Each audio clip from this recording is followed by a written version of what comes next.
Hey there, subscribe to my channel, and also press this bell icon so you never miss any new updates, cause whenever we upload new video you will get a notification on your phone. Part 1. You'll hear a student asking for advice on her accommodation. First, you have some time to look at questions 1 to 6.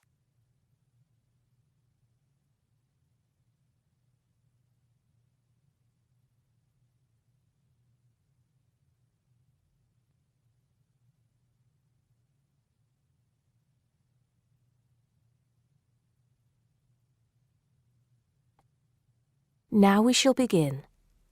You should answer the questions as you listen, because you will not hear the recording a second time. Listen carefully and answer questions 1 to 6. Good morning. So, what can I do for you? Well, it's about the accommodation where I'm staying at the moment. First, can you give me your name and address, please? Yes, I'm Maria Dominguez, and the address is 12 Pine Tree Terrace. It's in Westcliff. I'm staying with 2 other students. There's actually 4 of us in the house, us 3 students and the lady who rents the house to us.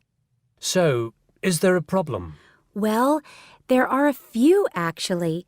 You know, I'm a first-year student, and though I lived away from home for a while when I was studying over the summer in Mexico City, I've never lived abroad, and it's a big change for me.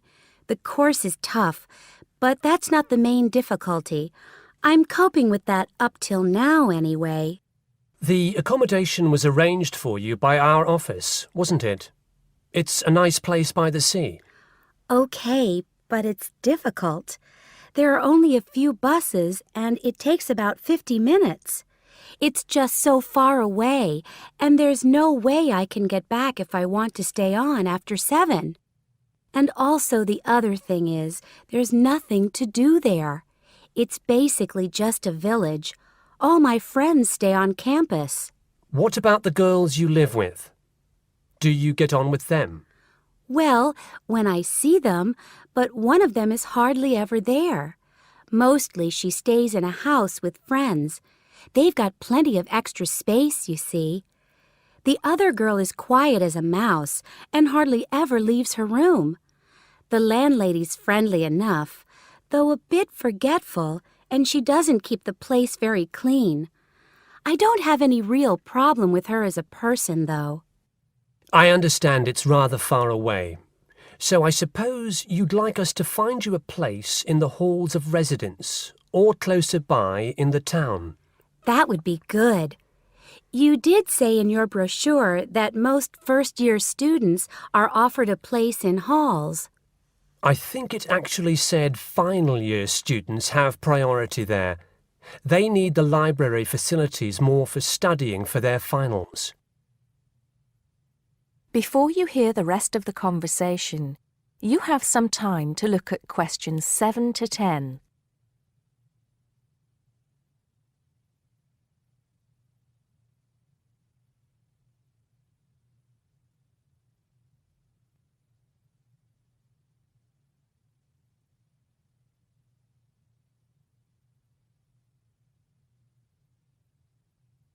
Now listen and answer questions 7 to 10. Anyway, let's see what we can do. Just a moment, I'll check what might be free. Sometimes students drop out or move from halls, though we were full at the beginning of term. By the way, have you checked the student notice boards? You know there's one in each of the 4 colleges, don't you? There are often requests for people to share houses, and it can be quite cheap. No, I hadn't thought of that, but it's a bit of a risk living with complete strangers. Now, I see there's a room free in Hillside College. That's the one with the tall tower, right? That's it. It's the smallest college and has a reputation for being quite fun. Oh, but it's a shared room. Would you consider that? That's going to be a problem for studying, isn't it? What if she plays music all the time, and maybe we won't have anything in common? Maria, I see you're studying history. So is this girl, Francesca. She's Italian. Well, at the moment I'm doing the General Humanities course, which includes history, but actually I'm planning to change to literature quite soon. That's not the thing, though. I really want a room on my own. Right. I'm afraid I don't see any other openings. There's nothing showing up on the computer, at least on campus.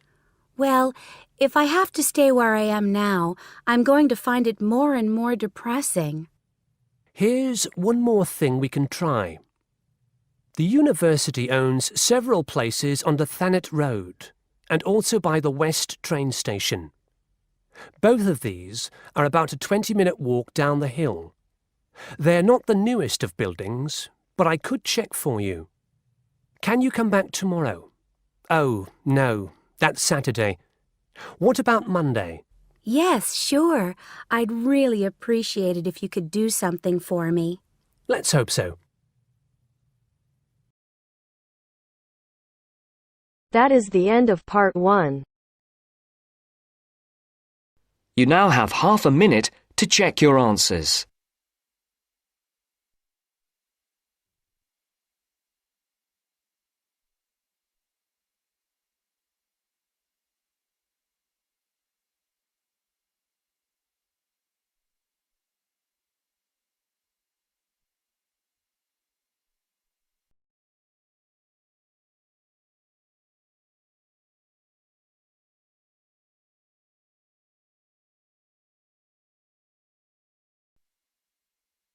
Now turns to part 2. Part 2. You will hear two students and their tutor discussing a survey project. First, you have some time to look at questions 11 to 16.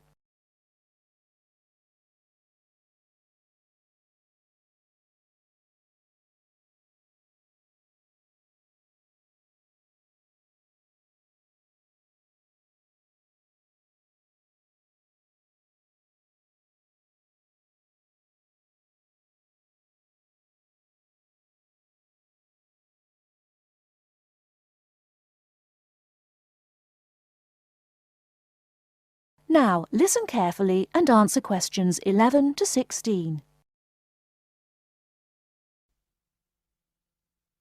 So, what's the survey about, Tom? It's about where students want to live and how they choose. Basically, their accommodation preferences. We've actually tried it out with a few students already. Okay, that sounds fine.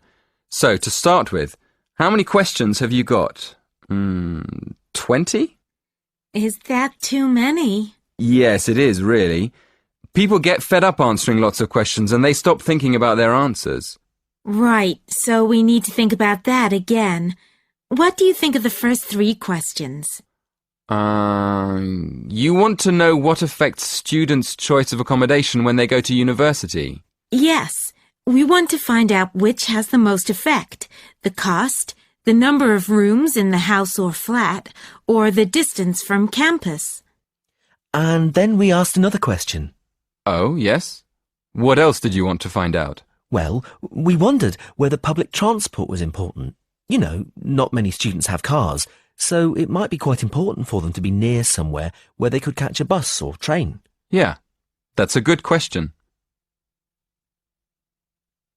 Before you ask any more people, I've got a couple of suggestions for improving the questionnaire. First of all, I think you need to ask fewer questions. As I said, 20 is really too many.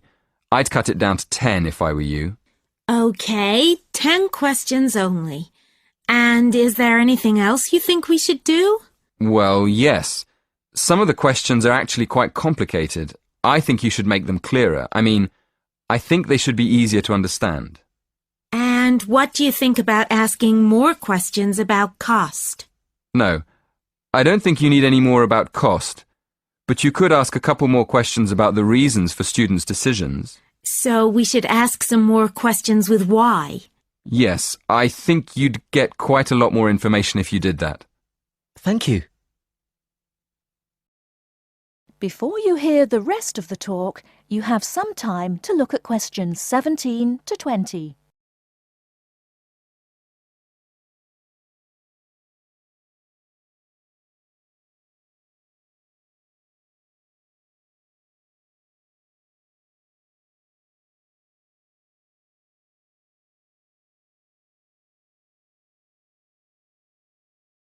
Now listen and answer questions 17 to 20.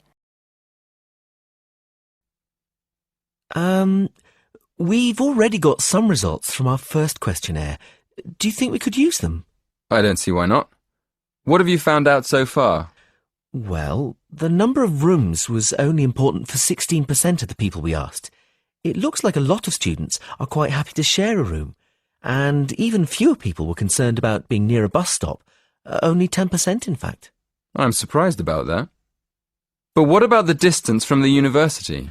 Well, that was quite important. Around 20% of the students we asked wanted to be close to campus. That makes sense. And what about the cost? Yeah, as we expected. The cost was by far the most important factor. More than half the students were concerned with the cost. 54% to be exact. Only 54%? I thought it would be closer to 80%. That is the end of part 2. You now have half a minute to check your answers.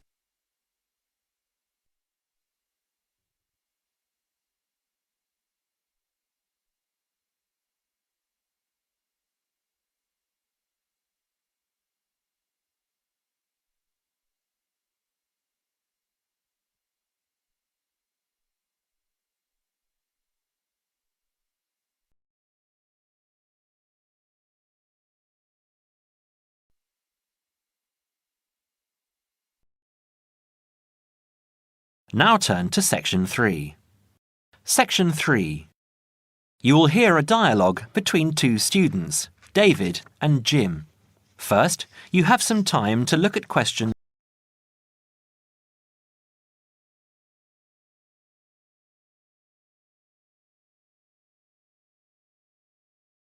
Now listen carefully and answer questions 22 to 25. Hi, Jim. Hi, David. I'm glad I found you. I've got a topic for our presentation next month. What is it? I thought it would be a good idea to talk about glass and how it's recycled. That doesn't sound very interesting. That's what I thought, but it is. Did you know that glass has been around since as early as 4000 BC, when glass was used in the Middle East as a glaze to decorate beads? Is it really that old? Yes, and by 1550 BC, coloured glass vessels were widespread and used for cooking and drinking. The earliest known clear glass is a vase found in Nineveh in Assyria, dated from around 800 BC, which is now in the British Museum here in London. You know, I think I've seen that. I was at the British Museum a couple of months ago with Lisa. We don't realise how valuable glass was. It wasn't used widely back then.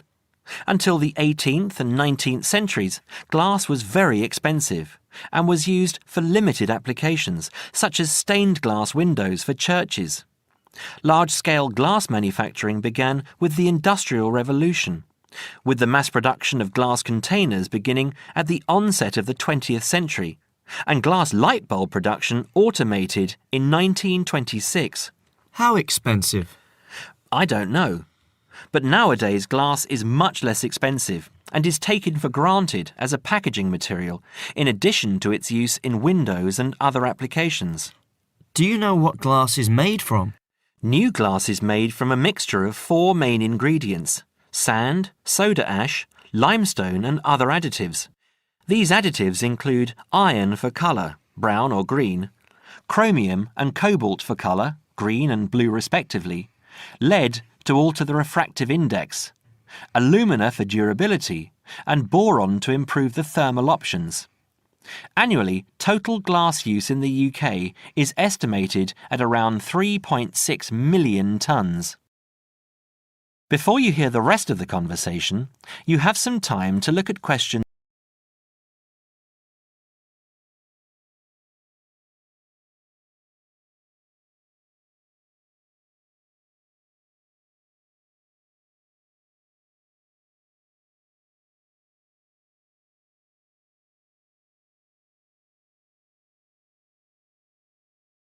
Now listen and answer questions 26 to 31.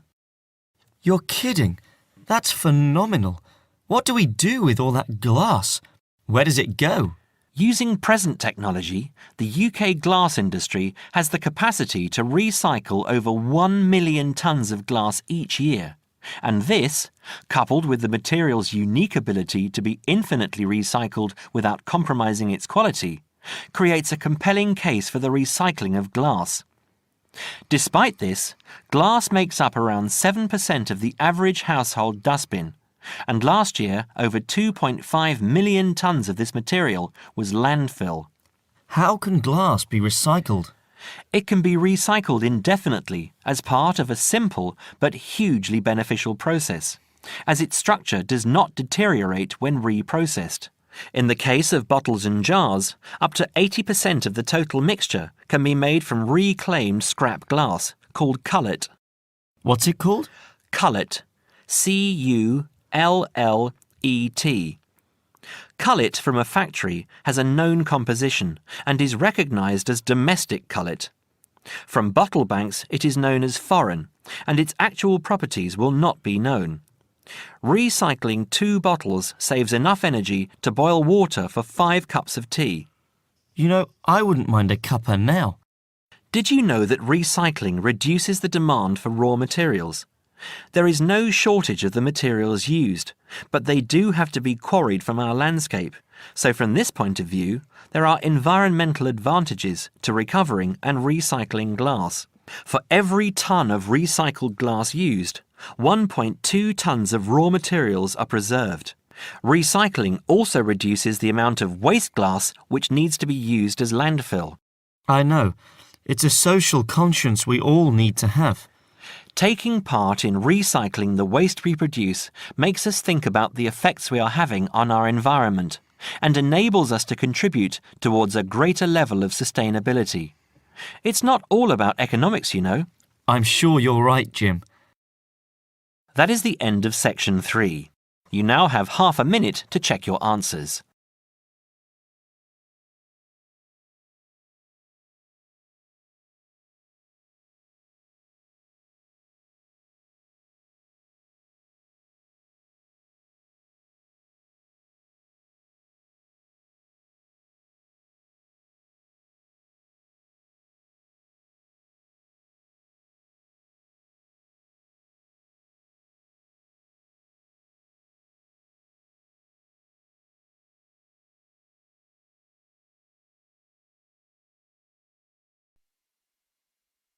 Now turns to Part 4.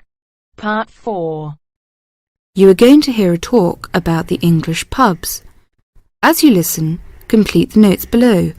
First, you have some time to look at questions 31 to 40.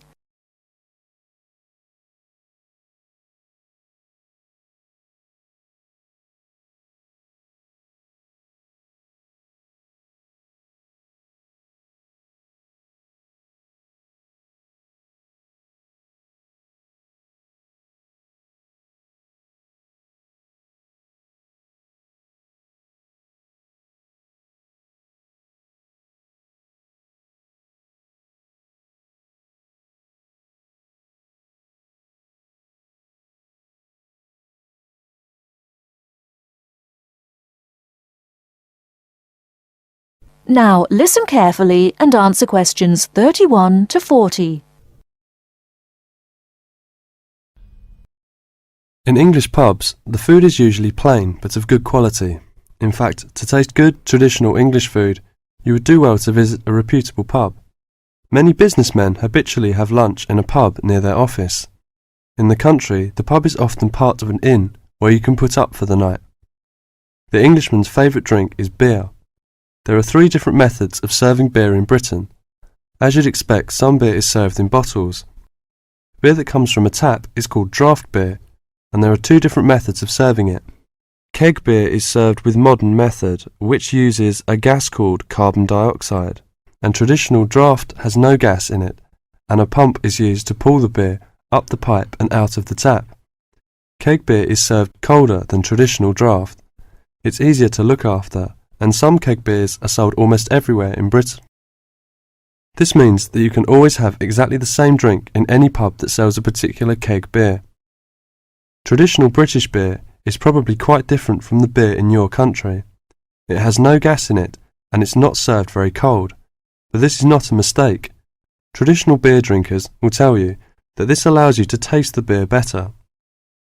Traditional draft is not always looked after as well as it should be, but in a good pub, a traditional draft beer drinker will tell you there can be no better drink. There are a lot of different breweries, companies that make beer, in Britain, but they make the same types of beer and you can see them in the list below. Lager is the kind of beer that is common in many countries. Normally keg is served cold. Strong lager is often available in bottles. Bitter is the most popular kind of British beer.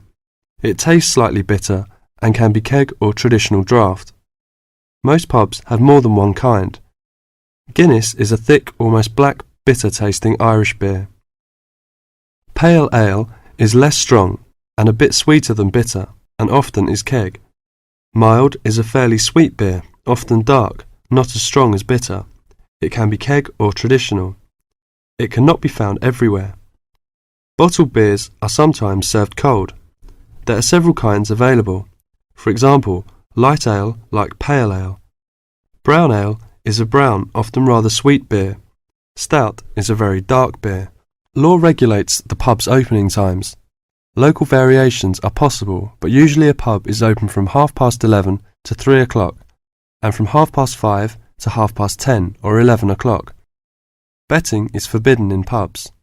Children are not allowed on licensed premises, which may mean that father and mother cannot have a quiet drink together if children are with them. In the old days, when people drank too much and pubs were often rowdy, the law against children entering pubs was a wise one. Today, drunkenness is much less frequent than it was, say 50 years ago. It would be quite wrong to consider the average English pub as anything other than a respectable, friendly place that provides good drink, good food, and a pleasant social atmosphere. Far too often the foreigner has read accounts of sordid 19th century drinking places, haunted by people whose one desire was to drink as much as they could afford as quickly as possible. That is the end of part 4. You now have half a minute to check your answers.